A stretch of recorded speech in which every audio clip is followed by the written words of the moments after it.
Hello and welcome to another episode of Driveway Dudes. Today I'm going to show you how to top up your screen wash.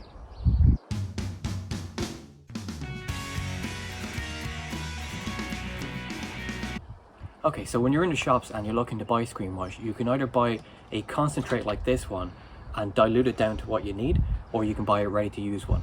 The most important thing is always to check the instructions.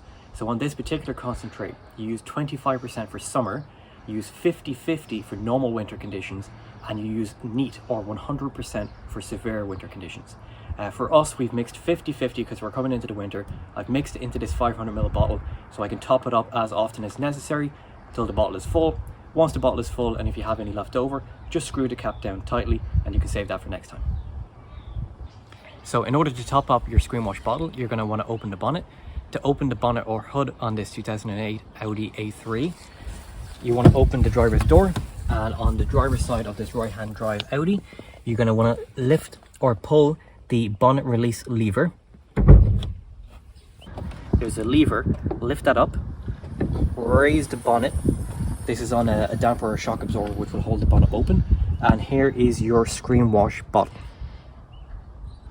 So as you can see on this screen wash bottle cap, it's a picture of a windscreen with fluid, not to be confused with the coolant bottle here. And if you ever get that symbol on your dashboard, you know what it means. So lift it out of the way. Get your bottle of screen wash and just keep pouring in until it's full.